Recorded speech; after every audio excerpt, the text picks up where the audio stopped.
नमस्कार दोस्तों, आज की इस वीडियो में हम आपको एक ऐसी आईएएस अधिकारी बनी लड़की की दास्तां सुनाने जा रहे हैं जिसको सुनने के बाद इस लॉकडाउन में आपकी जिंदगी बदल जाएगी और आप भी आईएएस बनने के लिए तड़प उठोगे।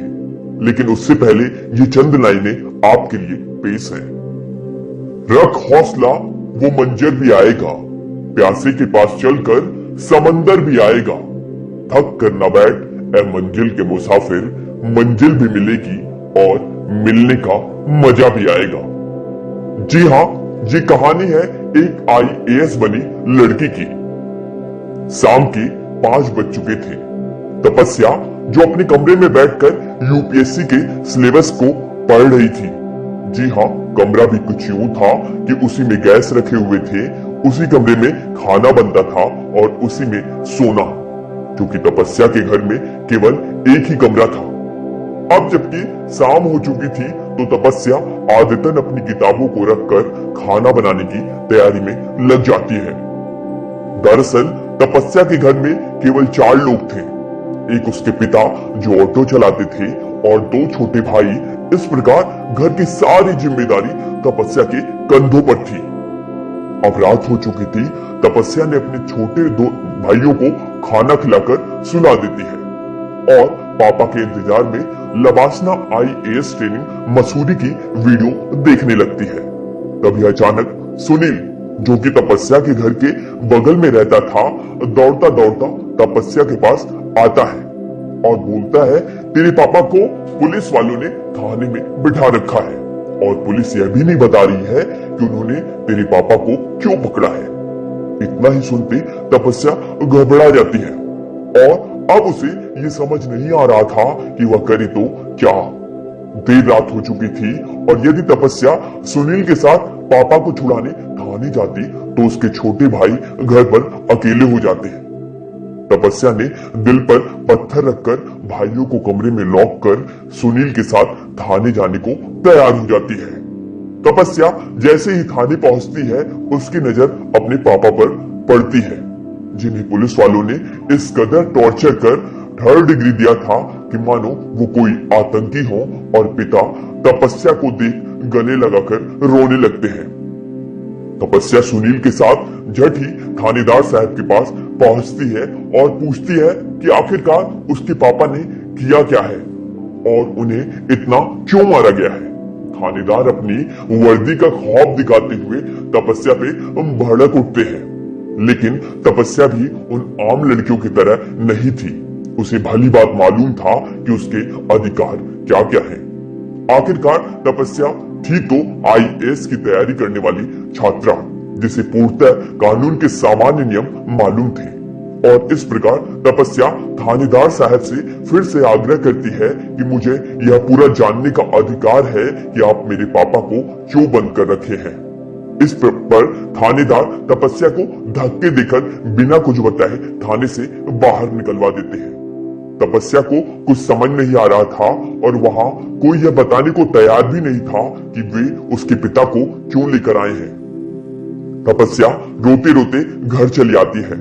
रात बीत जाती है और फिर सुबह ही आईएएस की तैयारी करने वाली तपस्या अपने अधिकारों के सहारे अपने में हिम्मत लाकर थाने पहुंचती है और तपस्या ने अब यह तय कर लिया था कि वह यह जानकर रहेगी कि उसके पिता को पुलिस बिना किसी अपराध के कैसे कैद कर सकती है।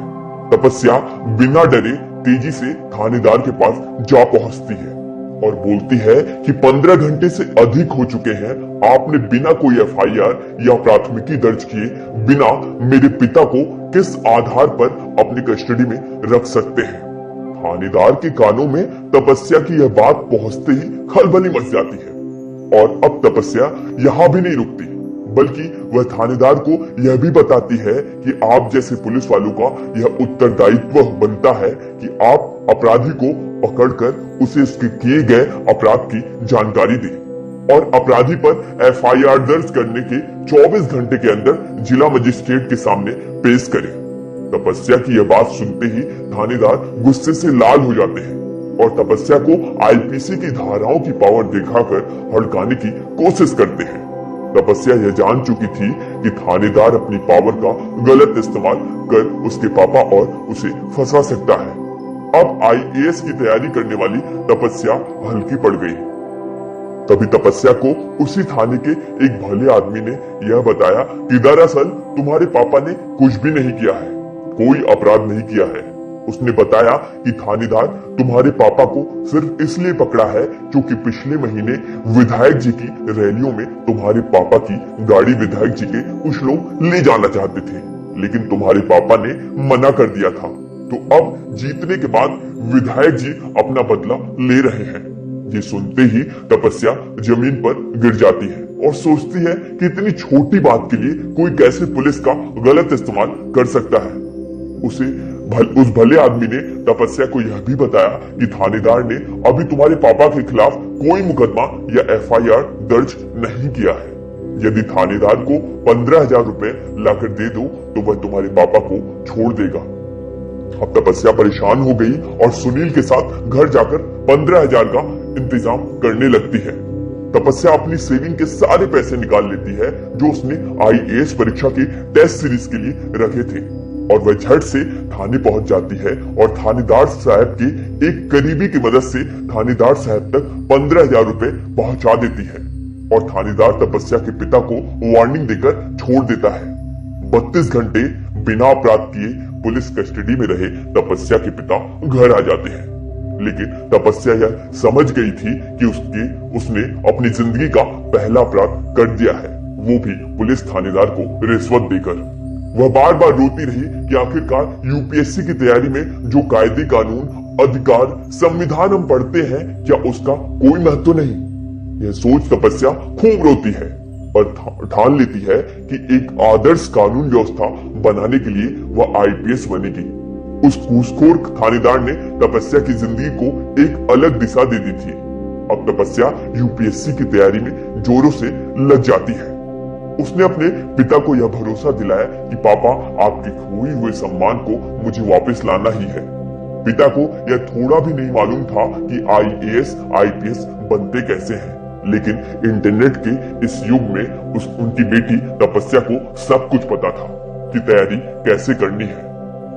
तपस्या इंटरनेट को अपना गुरु बना लेती है और लगातार 6 महीने खुद से तैयारी करती है और खुद को तपस्वी साधु की तरह तैयारी में झोंक देती है। सब कुछ अच्छा चल रहा था, लेकिन एक चीज जो बार बार तपस्या को डराती वह थी कि वह अपने लिखे हुए उत्तर को किससे चेक करवाए, क्योंकि टेस्ट सीरीज के लिए बचाए हुए पैसे तपस्या ने पापा को छुड़ाने के लिए थानेदार को दे दिए थे और पापा के पास भी उतना पैसा नहीं था कि वह दे सके।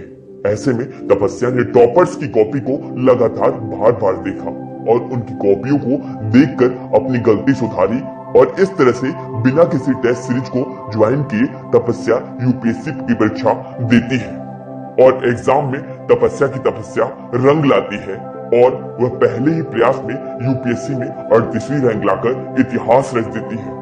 तपस्या की रैंक इतनी अच्छी थी कि उसे आईएएस की सर्विस आसानी से मिल सकती थी, लेकिन तपस्या ने फॉर्म भरते वक्त अपनी पहली वरीयता या फिर अपनी पहली पसंद आईपीएस भरी थी। अब तपस्या आईपीएस तपस्या हो चुकी है और जिस थानेदार के कारण तपस्या ने अपनी पहली वरीयता आईपीएस दी थी, ऐसे सैकड़ों थानेदार तपस्या के नीचे काम करते हैं, क्योंकि तपस्या उन थानेदारों की पुलिस कप्तान बन चुकी है और जिस भी जिले में तपस्या बतौर पुलिस कप्तान जाती है, वहां की कानून व्यवस्था का कायापलट कर देती है।